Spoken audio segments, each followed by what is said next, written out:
안녕하세요, 독자님들. 경제용입니다. 네, 2025년 6월 9일 월요일 서울경제신문 1면인데요. 좀 복잡해 보일 수 있는 내용들 저희가 핵심만 쉽고 빠르게 짚어드릴게요. 오늘 다룰 내용이 우리 경제정책 방향을 좀 민간 주도로 가야 한다는 이야기 하고요. 또 대통령실에 새로운 분들 오셨다는 소식, 그리고 정보기관 대상 해킹이 점점 심해진다는데 이것도 좀 심각하고요. 마지막으로 사기범죄 피해자 구제 문제까지 한번 깊이 있게 보겠습니다.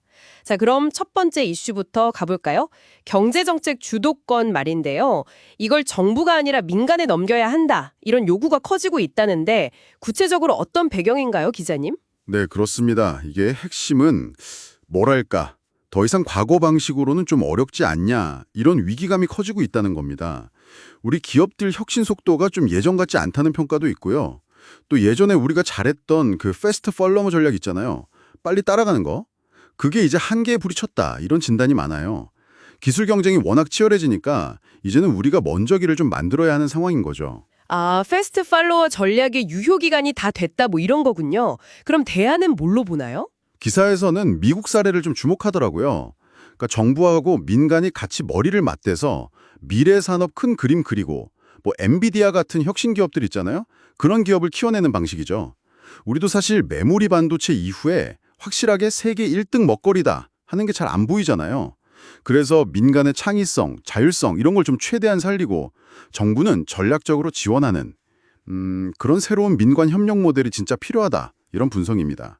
네, 민간이 앞에서 끌고 정부는 뒤에서 밀어주는 그림. 맞습니다. 단순히 돈만 대주는 걸 넘어서 규제 같은 거 좀 풀어주고 연구 개발 환경 만들어주고 이런 역할이 중요해진다는 거죠. 근데요, 이런 민관 협력이 과거 정부 주도 모델하고는 어떻게 달라야 좀 성공할 수 있을까요? 가장 큰 차이는 역시 방향 설정에 있다고 봐요. 예전엔 정부가 자, 이쪽으로 가자 하고 목표 정해서 기업들을 끌고 갔다면요. 이제는 민간이 시장이나 기술 변화를 제일 잘하니까 그들이 방향을 잡게 하고 정부는 오히려 걸림돌 치워주는 역할, 여기에 집중해야 한다는 거죠. 위에서 내려 꽂는 방식이 아니라 밑에서부터 올라오는 혁신 생태계. 네네. 현장의 목소리가 반영되는 그런 상향식 시스템이 핵심이라는 겁니다. 알겠습니다. 민간 주도 혁신, 참 중요한 화두네요. 이런 변화 속에서 정부 리더십도 중요할 텐데 마침 대통령실 주요 인사 개편 소식이 있군요. 어떤 내용인가요, 기자님? 네, 이재명 대통령이 어제였죠? 8일에 주요 수석비서관 인선을 발표했습니다. 정무수석에는 우상호 전 민주당 비대위원장, 그리고 홍보소통수석에는 이규현 전 JTBC 대표, 또 민정수석에는 오광수 변호사 이렇게 임명했습니다. 그렇군요. 강훈식 비서실장은 이번 인선이 국민 통합 의지를 보여주는 거다, 뭐 이렇게 설명을 했고요. 그리고 조직 개편도 같이 있었어요. AI 미래기획수석, 그리고 재정기획 보좌관 이런 자리가 새로 생겼고요. 국정상황실 기능도 좀 강화해서 국정 운영의 중심 역할을 하도록 했습니다. AI 미래기획수석이요? 네, 그러니까 미래 아젠다 발굴하고 또 재정 건전성도 챙기고 국정 장악력도 좀 높이려는 좀 다각적인 포석 아니냐 이렇게 읽힙니다. 국민통합 그리고 미래 대비라. 앞서 얘기한 경제 혁신하고도 좀 연결되는 지점 같은데 이런 인선과 조직 개편이 실제 국정 운영에서 어떤 시너지를 낼지 이게 관건이겠네요. 자, 그럼 세 번째 소식으로 넘어가 보죠. 정부 기관을 노리는 사이버 공격, 이게 급증하고 있다고요? 아니, 어느 정도 심각한 건가요? 와, 이게 정말 심상치가 않습니다. 작년에 중앙부처 대상으로 해킹 시도한 것만 16만 건이 넘었어요. 16만 건요? 네, 이게 그 전년보다 2배나 늘어난 수치예요.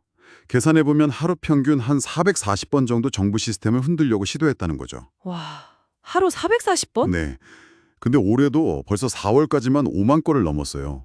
이 추세면 뭐 연간 15만 건 이상 될 거다, 이런 예측입니다. 아니, 2배나 늘었다니 진짜 충격적인데요? 근데 더 큰 문제는 다른 데 있다고요? 네, 그게 좀 뼈아픈 지점인데요.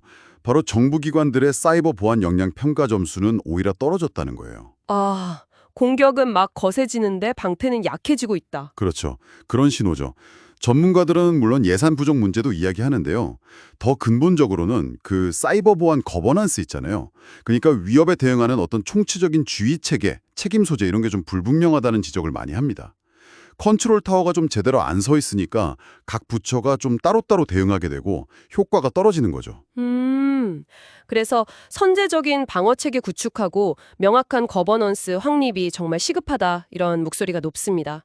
공격은 늘고 방어는 허술해진다니. 정말 걱정되네요. 이게 단순히 예산이나 시스템만의 문제는 아닌 것 같군요. 자, 마지막 소식입니다. 사기 범죄 피해 문제인데요. 피해 규모는 막 눈덩이처럼 커지는데 정작 피해자들이 돈 돌려받기는 하루의 별따기라고요. 네, 맞습니다. 가상자산이나 투자 리딩방 이런 신종 사기들이 판을 치면서 피해액이 조 단위를 넘는 경우도 허다하거든요. 근데 정부가 범죄자한테서 몰수하거나 추징해서 피해자한테 돌려주는 돈, 그게 범죄 피해 재산 환부액인데 이게 최근 5년 평균으로 보면 80억 원 정도밖에 안 돼요. 네, 조 단위 피해인데 80억 원이요? 네, 피해액에 비하면 정말 너무 미미한 수준이죠. 게다가 법원에다가 피해 배상 신청을 해도 받아들여지는 비율, 그러니까 배상명령 인용률이요. 이것도 2020년에는 한 50% 가까이 됐는데 작년에는 35% 수준까지 떨어졌어요. 와, 조 단위 피해에 80억 환불하니 정말 기가 막힌 숫자입니다. 피해자분들은 정말 망연자실하실 것 같은데요. 네, 그렇죠.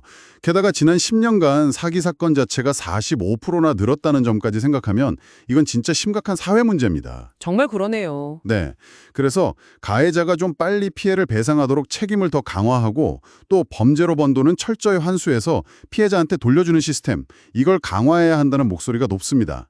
피해자들이 정말 두 번 울지 않도록 법과 제도 정비가 시급한 상황이에요. 네, 오늘 서울경제신문 일면의 주요 이슈들 깊이 있게 잘 살펴봤습니다. 기자님, 오늘 다룬 내용들 핵심만 다시 한번 정리해 주실 수 있을까요? 네, 그러니까 오늘 말씀드린 것처럼 우리 경제가 계속 성장하려면 이제 과거 방식에서 벗어나서 민간이 주도하는 혁신 생태계를 만드는 게 시급하다는 점, 그리고 또 디지털 시대에 막 급증하는 사이버 위협, 여기에 대응하기 위해서 국가 차원에서 좀 철저히 대비해야 한다는 점, 이게 중요하게 떠올랐고요.